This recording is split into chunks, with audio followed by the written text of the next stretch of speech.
எனதருமை நாட்டுமக்களே, வணக்கம்.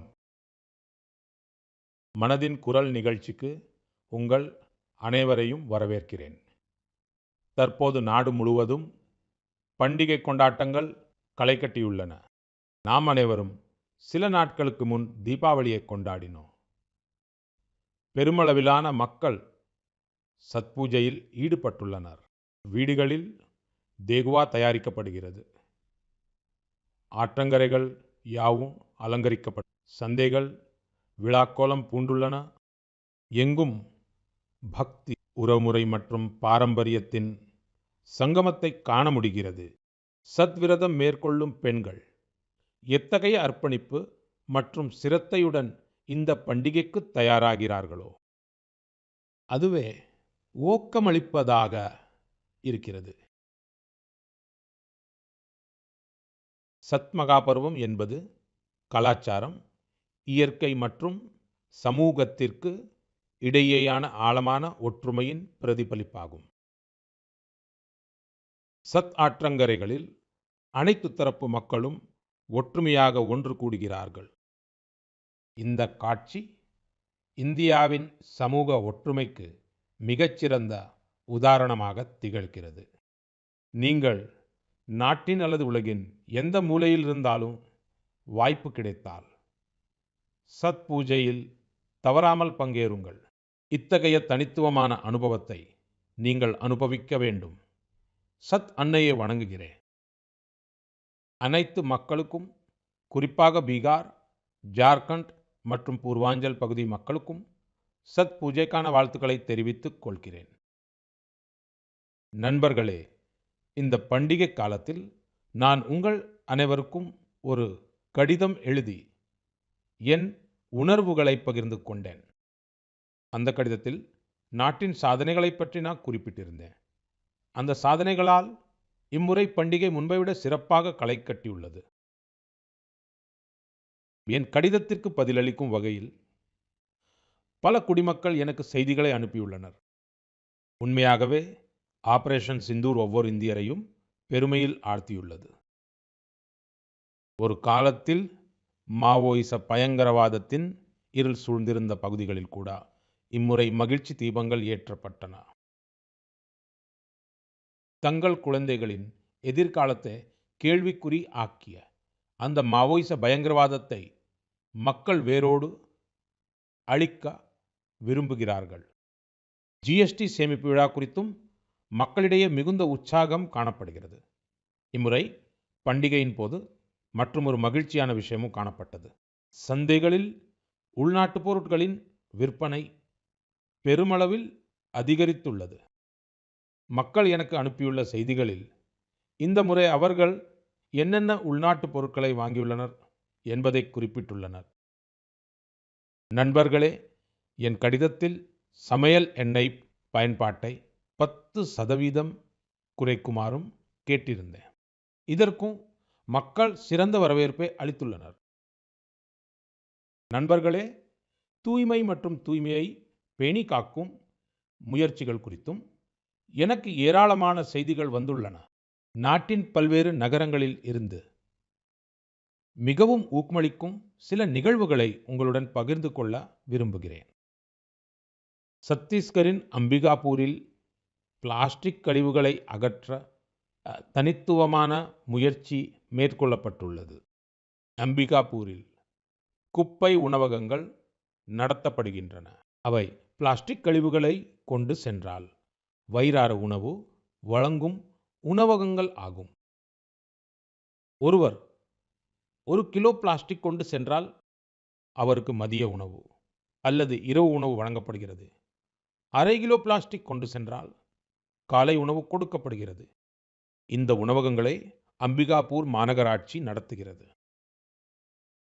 நண்பர்களே, இது போன்ற ஒரு சாதனையை பெங்களூரை சேர்ந்த பொறியாளர் திரு கபில் சர்மா செய்துள்ளார். பெங்களூரு ஏரிகளின் நகரம் என்று அழைக்கப்படுகிறது.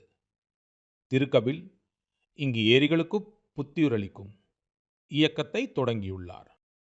அவரின் குழு பெங்களூரு மற்றும் அதை சுற்றியுள்ள பகுதிகளில் 40 கிணறுகளையும் 6 ஏரிகளையும் மீட்டமைத்துள்ளனர்.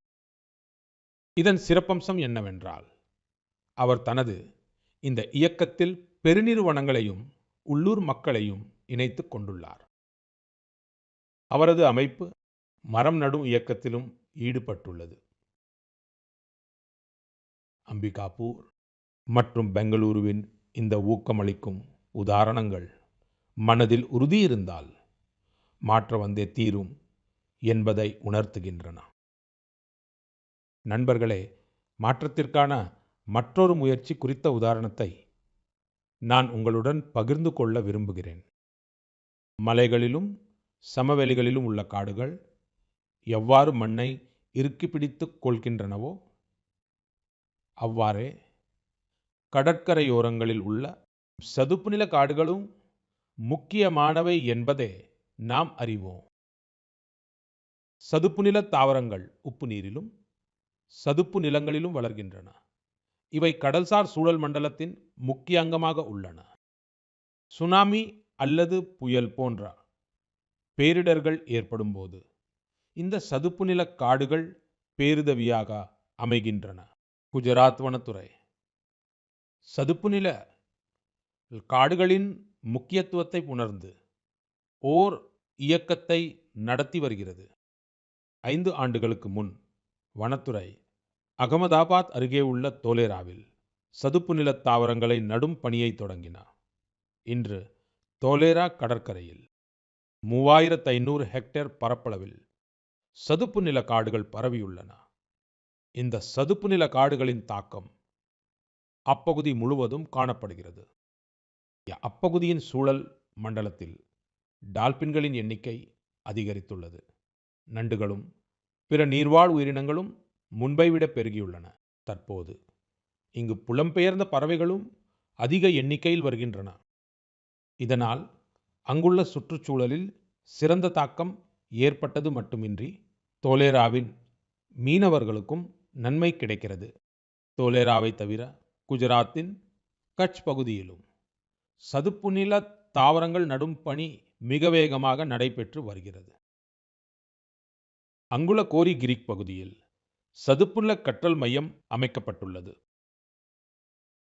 நண்பர்களே, மரம் செடி கொடிகளின் சிறப்பம்சமே இதுதான். இடம் எதுவாக இருந்தாலும் அவை ஒவ்வொரு உயிருக்கும் நன்மை பயக்கின்றன. அதனால்தான் நமது சாத்திரங்களில் இவ்வாறு கூறப்பட்டுள்ளது: தன்யா மஹி ருஹா யெப்யோ நிராஷாம் யாந்தி நார்த்தினஹ. அதாவது, யாரையும் ஏமாற்றமடைய செய்யாத இந்த மரங்களும் செடி கொடிகளும் ஆசீர்வதிக்கப்பட்டவை. நாம் வாழும் பகுதிகளில் கண்டிப்பாக மரங்களை நட வேண்டும். தாயின் பேரில் ஒரு மரம் என்ற இயக்கத்தை நாம் முன்னெடுத்து செல்ல வேண்டும். எனதருமை நாட்டு மக்களே, மனதின் குரல் நிகழ்ச்சியில் நாம் விவாதிக்கும் விஷயங்களில் எனக்கு மன நிறைவை அளிப்பது எதுவாக இருக்கும் என்று உங்களுக்கு தெரியுமா? அதாவது, மனதின் குரல் நிகழ்ச்சியில் நாம் விவாதிக்கும் விஷயங்களில் மனநிறைவு அளிப்பது, சமூகத்திற்காக சிறந்த புதுமையான செயல்களை செய்ய மக்களுக்கு தூண்டுகோலாக அமையும் விஷயங்கள்தான். இதன் மூலம் நமது கலாச்சாரம், நமது நாட்டின் பல பரிமாணங்கள் வெளிப்படுகின்றன. நண்பர்களே, சுமார் 5 ஆண்டுகளுக்கு முன்பு இந்நிகழ்ச்சியில் நம் நாட்டு நாய்களை பற்றி பேசியது உங்களில் பலருக்கு நினைவிருக்கலாம். நான் நாட்டு மக்களிடமும் நமது பாதுகாப்பு படையினரிடமும் நாட்டு நாய்களை வளர்க்குமாறு கேட்டுக்கொண்டேன். ஏனெனில் அவை நமது சூழலுக்கும் சூழ்நிலைகளுக்கும் ஏற்ப எளிதில் தங்களை மாற்றிக்கொள்ளும். நமது பாதுகாப்பு முகமைகள் இது குறித்து பாராட்டத்தக்க முயற்சிகளை மேற்கொண்டுள்ளன என்பதை தெரிவிப்பதில் நான் மகிழ்ச்சியடைகிறேன். பிஎஸ்எஃப் மற்றும் சிஆர்பிஎஃப் தங்கள் படைகளில் நாட்டு நாய்களின் எண்ணிக்கையை அதிகரித்துள்ளன. நாய்களுக்கு பயிற்சி அளிக்கும் பிஎஸ்எஃப் உடைய தேசிய பயிற்சி மையம் குவாலியரின் தேகன்பூரில் அமைந்துள்ளது. உத்தரப்பிரதேசத்தின் ராம்பூர் ஹவுண்ட், கர்நாடகா மற்றும் மகாராஷ்டிராவின் முதோல்வுண்ட் ஆகியவற்றின் மீது சிறப்பு கவனம் செலுத்தப்படுகிறது. இந்த மையத்தில் பயிற்சியாளர்கள் தொழில்நுட்பத்தின் உதவியுடன் நாய்களுக்கு சிறந்த முறையில் பயிற்சி அளிக்கின்றனர். நாட்டு நாய்களின் தனித்துவமான திறன்களை வெளிக்கொணரும் வகையில் பயிற்சி கையேடுகள் மீண்டும் எழுதப்பட்டுள்ளன. பெங்களூரில் உள்ள சிஆர்பிஎஃப் உடைய நாய் வளர்ப்பு மற்றும் பயிற்சி பள்ளியில் மாங்க்ரல்ஸ் முதோல் ஹவுண்ட், கோம்பை மற்றும் பாண்டிகோனா போன்ற இந்திய நாட்டு நாய் இனங்களுக்கு பயிற்சி அளிக்கப்படுகிறது. நண்பர்களே, கடந்த ஆண்டு லக்னோவில் அகில இந்திய காவல் பணி சந்திப்பு நடைபெற்றது. அதில் ரியா என்ற நாய் மக்களின் கவனத்தை தன் பக்கம் ஈர்த்தது. இது பிஎஸ்எஃப் ஆல் பயிற்சி அளிக்கப்பட்ட ஒரு முதோல் ஹவுண்ட். ரியா பல வெளிநாட்டு இன நாய்களை பின்தள்ளி முதல் பரிசை வென்றது. பிஎஸ்எஃப் தங்கள் நாய்களுக்கு வெளிநாட்டு பெயர்களுக்கு பதில் இந்திய பெயர்களை சூட்டும் பாரம்பரியத்தை தொடங்கியுள்ளது. நமது நாட்டு நாய்கள் அபாரமான வீரத்தையும் வெளிப்படுத்தியுள்ளன. கடந்த ஆண்டு ரோந்து பணியில் சத்தீஸ்கரின் மாவோயிசத்தால் பாதிக்கப்பட்ட பகுதியில் சிஆர்பிஎஃப்பின் ஒரு நாட்டு நாய் 8 கிலோ வெடிபொருளை கண்டுபிடித்தது. பிஎஸ்எஃப் மற்றும் சிஆர்பிஎஃப் மேற்கொண்டுள்ள இந்த முயற்சிகளுக்காக நான் அவர்களை பாராட்டுகிறேன். நான் அக்டோபர் 31க்காகவும் காத்திருக்கிறேன். அது இரும்பு மனிதர் சர்தார் பட்டேலின் பிறந்த நாள். அதற்காக ஒவ்வொரு ஆண்டும் குஜராத்தின் ஏக்தா நகரில் உள்ள ஒற்றுமை சிலைக்கு அருகே சிறப்பு விழாக்கள் ஏற்பாடு செய்யப்படுகின்றன. இங்குதான் ஒற்றுமை தின அணிவகுப்பும் நடைபெறுகிறது. இந்த அணிவகுப்பில் மீண்டும் இந்திய நாய்களின் திறமை வெளிப்படுத்தப்படும். நீங்கள் அதை பார்க்கும் வாய்ப்பை உறுதியாக பயன்படுத்த வேண்டும். மக்களே, சர்தார் பட்டேல் அவர்களின் 150வது பிறந்த நாள் மொத்த நாட்டிற்கும் மிகவும் சிறப்பான ஒரு தருணமாகும். சர்தார் பட்டேல் நவீன காலத்தில் தேசத்தின் முக்கிய நபர்களில் ஒருவராக திகழ்ந்தார். அவருக்கு மகத்தான குணங்கள் ஒருங்கே அமைந்திருந்தன. அவர் மிகவும் திறமையான மாணவராக இருந்தார். இந்தியாவிலும் பிரிட்டனிலும் படிப்பில் சிறந்து விளங்கினார். அவர் தனது காலத்தின் வெற்றிகரமான வழக்கறிஞர்களில் ஒருவர். அவர் வழக்கறிஞர் தொழிலில் இன்னும் புகழ் பெற்றிருக்க முடியும். ஆனால் காந்திஜியால் ஈர்க்கப்பட்டு அவர் சுதந்திர போராட்டத்திற்காக முழுமையாக அர்ப்பணித்தார். கேடா சத்தியாகிரகம் முதல் போர்ச்சத் சத்தியாகிரகம் வரை பல இயக்கங்களில் அவரது பங்களிப்பு இன்றும் நினைவு கூறப்படுகிறது. அகமதாபாத் நகராட்சி தலைவராக அவரது பதவிக்காலம் வரலாற்று சிறப்புமிக்கதாக இருந்தது. சுகாதாரம் மற்றும் நல்லாட்சிக்கு அதிக முன்னுரிமை அளித்தார். துணை பிரதமர் மற்றும் உள்துறை அமைச்சராக அவர் ஆற்றிய சேவைக்காக நாம் அவருக்கு என்றென்றும் கடமைப்பட்டிருப்போம். நண்பர்களே, சர்தார் பட்டேல் இந்தியாவின் அதிகாரத்துவ கட்டமைப்பிற்கு வலுவான அடித்தளத்தையும் அமைத்தார்.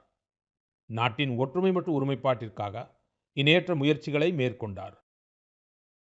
உங்கள் அனைவரிடமும் கேட்டுக்கொள்வது என்னவென்றால், அக்டோபர் 31ஆம் தேதி சர்தார் சாஹிப்பின் பிறந்த நாளன்று நாடெங்கும் நடைபெறும் ஒற்றுமைக்கான ஓட்டத்தில் நீங்களும் பங்கேற்க வேண்டும். தனியாக அல்ல, அனைவரையும் உடன் அழைத்து பங்கேற்க வேண்டும். இளைஞர்களின் உணர்வை தூண்டும் சிறந்த ஓட்டம் வாய்ப்பாக இந்த ஒட்டமைய வேண்டும். இது சமூக ஒற்றுமையை மேலும் மேம்படுத்தும். இந்தியாவை ஒற்றுமை எனும் நூலில் கோர்த்த அந்த மாமனிதருக்கு நாம் செலுத்தும் உண்மையான அஞ்சலி இதுவாக்கும். மக்களே, தேநீருடன் எனக்குள்ள தொடர்பு உங்களுக்கு தெரியும். ஆனால் இன்று மனதின் குரலில் ஏன் காஃபியை பற்றி பேசக்கூடாது என்று நினைத்தேன்.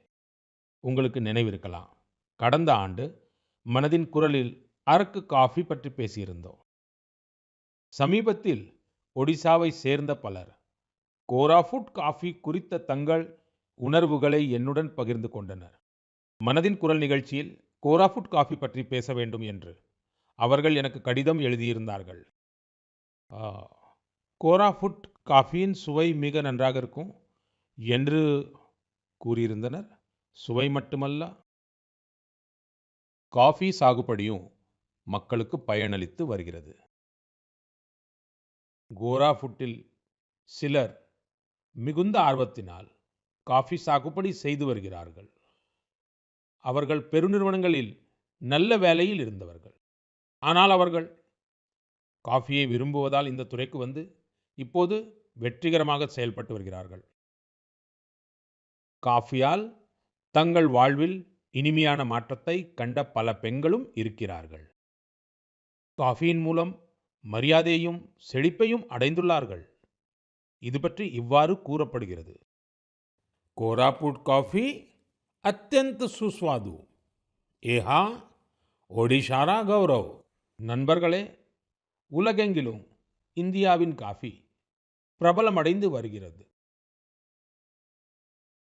கர்நாடகாவில் உள்ள சிக்மகளூர், குடகு மற்றும் ஹாசனாகட்டும், தமிழ்நாட்டில் உள்ள பழனி சேர்வராயன், நீலகிரி மற்றும் ஆனைமலை பகுதிகளாகட்டும், கர்நாடக தமிழ்நாடு எல்லையில் உள்ள பிலிகிரி பகுதியாகட்டும், அல்லது கேரளாவில் உள்ள வயநாடு, திருவிதாங்கூர் மற்றும் மலபார் பகுதிகளாகட்டும், இந்தியாவின் காஃபியின் பன்முகத்தன்மை மிகவும் குறிப்பிடத்தக்கது.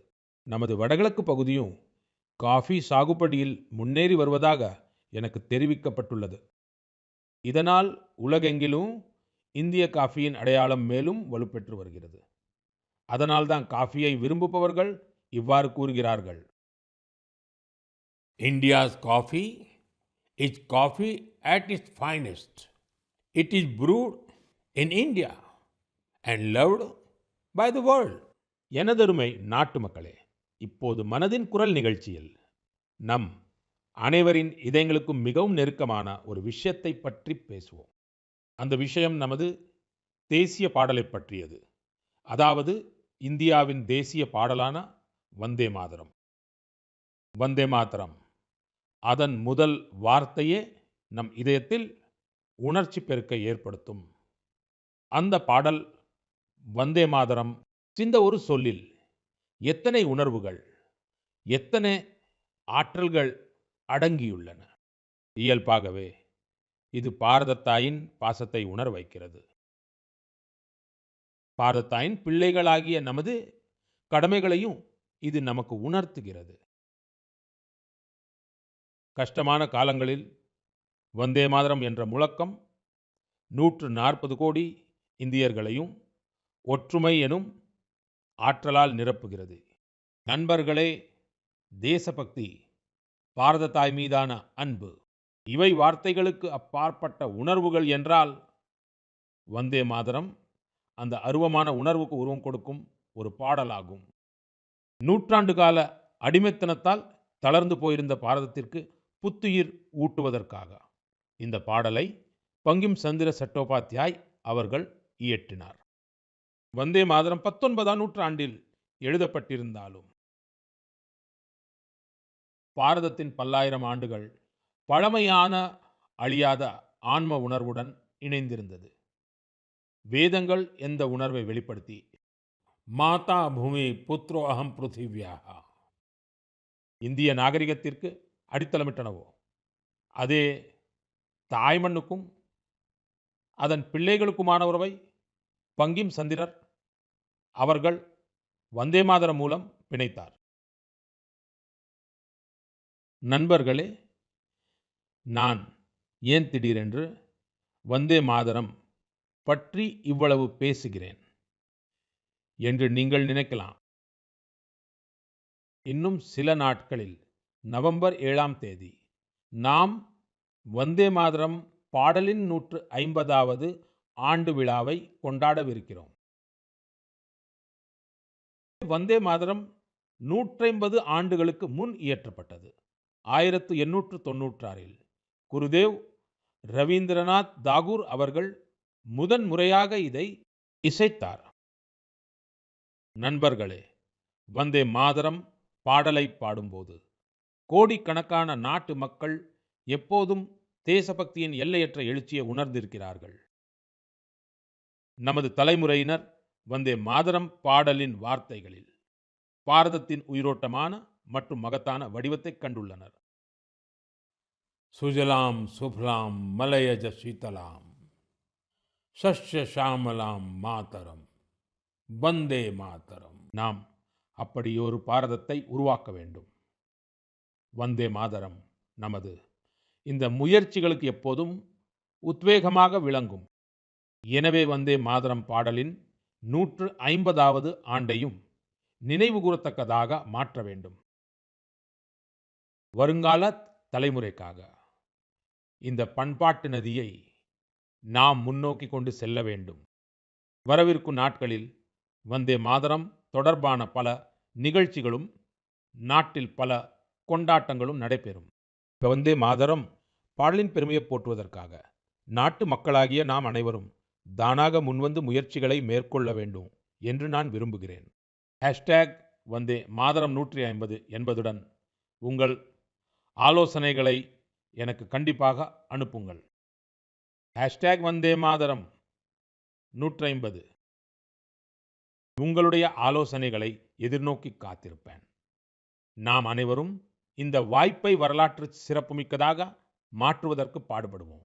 எனதருமை நாட்டு மக்களே, சமஸ்கிருதம் என்ற பெயரை கேட்டவுடனேயே நம்முடைய மனதிலும் சிந்தனையிலும் வருபவை நம்முடைய தர்ம நூல்கள், வேதங்கள், உபநிடதங்கள், புராணங்கள், சாஸ்திரங்கள், பழங்கால அறிவியல், ஆன்மீகம், தத்துவம் ஆகியவைதான். ஆனால் ஒரு காலத்தில் இவை அனைத்துடனும் கூடவே சமஸ்கிருதம் பேச்சு மொழியாகவும் இருந்தது. அந்த காலகட்டத்தில் கல்வி மற்றும் ஆய்வுகள் சமஸ்கிருதத்தில்தான் மேற்கொள்ளப்பட்டன. நாடகங்களும் சமஸ்கிருதத்திலேயே அரங்கேற்றப்பட்டன. அடிமைத்தனத்தின் போதும் சுதந்திரம் பெற்ற பிறகும் கூட சமஸ்கிருதம் தொடர்ச்சியாக புறக்கணிப்புக்கு உள்ளானது. இதன் காரணமாக இளைய தலைமுறையினரிடையே சமஸ்கிருதத்தின் மீதான ஈர்ப்பும் குறைந்து கொண்டே சென்றது. ஆனால் நண்பர்களே, இப்போது காலம் மாறி வருகிறது. எனவே சமஸ்கிருதத்திற்கான காலமும் மாறி வருகிறது. கலாச்சாரம் மற்றும் சமூக ஊடகம் சமஸ்கிருதத்திற்கு புத்துயிரை அளித்திருக்கிறது. இப்போது பல இளைஞர்கள் சமஸ்கிருதம் தொடர்பாக மிகவும் சுவாரஸ்யமான பணிகளை செய்து வருகிறார்கள். நீங்கள் சமூக ஊடகத்தில் பார்த்தால் பல இளைஞர்கள் சமஸ்கிருதத்திலும் சமஸ்கிருதம் குறித்தும் பேசுகின்ற பல ரீல்களை காண முடியும். பலர் சமூக ஊடகம் வழியாக சமஸ்கிருதத்தை கற்றுக் கொடுக்கிறார்கள். அப்படிப்பட்ட ஒரு இளம் கான்டென்ட் கிரியேட்டர் தான் சகோதர் யஷ் சாலுண்ட்கே. யஷின் சிறப்பு என்னவென்றால் அவர் ஒரு கான்டென்ட் கிரியேட்டர் ஆகவும் இருக்கிறார், ஒரு கிரிக்கெட் வீரராகவும் இருக்கிறார். சமஸ்கிருதத்தில் பேசிக்கொண்டே கிரிக்கெட் விளையாடும் அவருடைய ரீலை மக்கள் மிகவும் விரும்புகிறார்கள். நீங்களே கேளுங்கள். पश्यतु अहं कथं क्रीडामि। देवराज सेव्यमान पावनाग्नि पंकजं ज्ञानयज्ञसूत्रमिन्दुशेखरं कृपाकरम्। प्रातः नूतनं कन्दुकं गृह्णातु। नारदादियोगिवृन्दवन्दितं दिगम्बरम्। इमं कन्दुकं सावधानेन पश्य चषटकाय ताडय। आशिकापुराधिनाथ कालभैरवं भजे, कालभैरवं भजे। நண்பர்களே, கமலா மற்றும் ஜான்வி இந்த இரண்டு சகோதரிகளின் பணியும் அற்புதமானது. இவர்கள் ஆன்மீகம், தத்துவம் மற்றும் இசை குறித்த கான்டென்ட்களை உருவாக்குகிறார்கள். இன்ஸ்டாகிராமில் சம்ஸ்கிருத சாத்ரோகம் என்ற பெயரில் மற்றொரு இளைஞரின் சேனல் இருக்கிறது. இந்த சேனலை நடத்தும் இளம் நண்பர் சமஸ்கிருதம் தொடர்பான தகவல்களை தருவதோடு மட்டுமல்லாமல் சமஸ்கிருதத்தில் நகைச்சுவை வீடியோக்களையும் உருவாக்குகிறார்.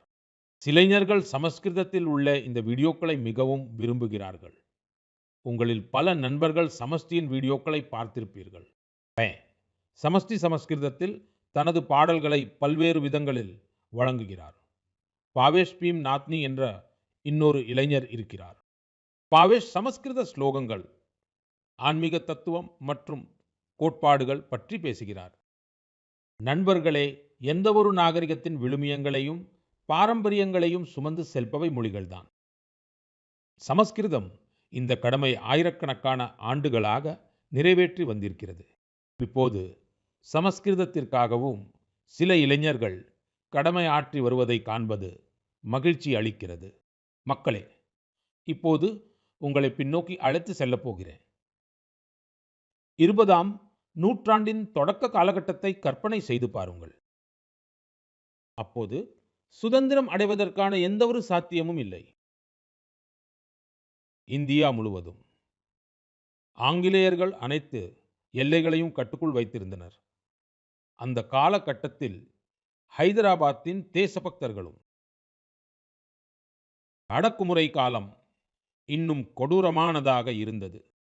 அவர்கள் கொடூரமான மற்றும் இரக்கமற்ற நிஜாமின் கொடுங்கோன்மையையும் சகித்துக் கொள்ள வேண்டிய கட்டாயத்தில் இருந்தார்கள். ஏழைகள், நலிந்தவர்கள், பழங்குடி சமூகங்கள் மீதான கொடுமைகளுக்கு எல்லையே இல்லை. அவர்களுடைய நிலங்கள் பறிக்கப்பட்டன. அதனுடன் அதிக வரியும் விதிக்கப்பட்டது. இந்த அநீதியை அவர்கள் எதிர்த்தால் அவர்களுடைய கைகள் வெட்டப்பட்டன. நண்பர்களே, அத்தகைய கடினமான காலகட்டத்தில் சுமார் 20 வயதுடைய ஓர் இளைஞன் இந்த அநீதிக்கு எதிராக எழுந்து நின்றான். இன்று ஒரு விசேஷ காரணத்திற்காக நான் அவரை பற்றி பேசுகிறேன். அவர் பெயரைச் சொல்வதற்கு முன் அவரது வீரத்தை பற்றி உங்களுக்கு கூறுகிறேன். நண்பர்களே, அந்த காலகட்டத்தில் நிஜாமுக்கு எதிராக ஒரு வார்த்தை பேசினாலும் அது குற்றமாக கருதப்பட்டது. அந்த இளைஞன் சித்திகி என்ற நிஜாம் அதிகாரிக்கு வெளிப்படையாக சவால் விடுத்தான். விவசாயிகளின் பயிர்களை பறிமுதல் செய்வதற்காக நிஜாம் சித்திகை அனுப்பியிருந்தார். ஆனால் கொடுங்கோன்மைக்கு எதிரான இந்த போராட்டத்தில் அந்த இளைஞன் சித்திகியை கொன்று வீழ்த்தினான். கைது செய்யப்படுவதில் இருந்து தப்பிப்பதிலும் வெற்றி பெற்றான். நிஜாமின் காவல்துறையிடமிருந்து தப்பித்த அந்த இளைஞன் அங்கிருந்து நூற்றுக்கணக்கான கிலோமீட்டர் தொலைவில் உள்ள அசாமை சென்றடைந்தான். நண்பர்களே, நான் இப்போது குறிப்பிடப் போகும் அந்த மாபெரும் தலைவரின் பெயர் கோமரம் பீம். சமீபத்தில் அக்டோபர் 22ஆம் தேதிதான் அவரது பிறந்த நாள் விழா கொண்டாடப்பட்டது. கோமரம் பீம் அவர்கள் நீண்ட காலம் வாழவில்லை. வெறும் 40 ஆண்டுகளே வாழ்ந்தார். ஆனால் அவர் எண்ணற்ற மக்களின், குறிப்பாக பழங்குடி சமூகத்தினரின் இதயங்களில் அழியாத இடம் பிடித்தார். நிஜாமுக்கு எதிராக போராடிய மக்களுக்கு அவர் புதிய உத்வேகத்தை அளித்தார்.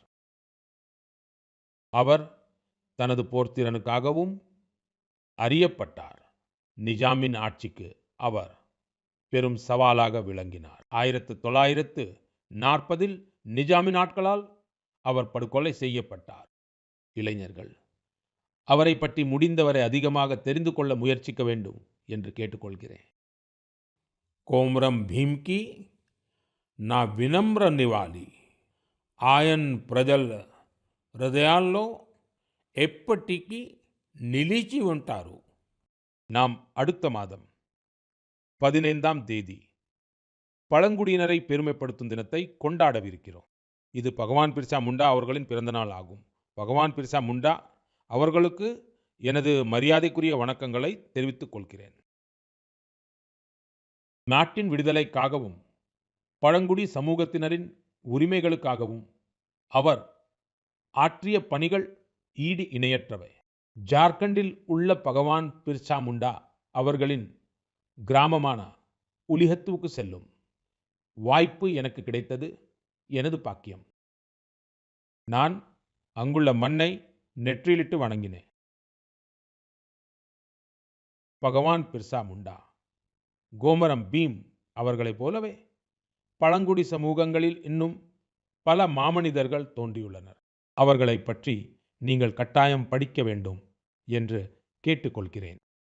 மக்களே, மனதின் குரல் நிகழ்ச்சிக்காக நீங்கள் அனுப்பும் ஏராளமான செய்திகள் எனக்கு கிடைக்கின்றன. பலர் இந்த செய்திகளில் தங்களை சுற்றியுள்ள திறமையான மனிதர்களை பற்றி குறிப்பிடுகிறார்கள். சிறு நகரங்கள், பேரூர்கள் மற்றும் கிராமங்களில் கூட புதுமையான யோசனைகள் செயல்படுத்தப்படுவதை படிக்கும்போது மிகவும் மகிழ்ச்சியாக இருக்கிறது. சேவை மனப்பான்மையுடன் சமூகத்தில் மாற்றத்தை ஏற்படுத்த பாடுபடும் தனிநபர்கள் அல்லது குழுக்கள் பற்றி உங்களுக்கு தெரிந்தால் கண்டிப்பாக தெரிவியுங்கள். வழக்கம் போலவே உங்கள் செய்திகளுக்காக நான் காத்திருப்பேன். அடுத்த மாதம் மனதின் குரலின் மற்றொரு அத்தியாயத்தில் சந்திப்போம். சில புதிய தலைப்புகளுடன் சந்திப்போம். அதுவரை உங்களிடம் இருந்து விடைபெறுகிறேன். உங்கள் அனைவருக்கும் என் மனமார்ந்த நன்றி. வணக்கம்.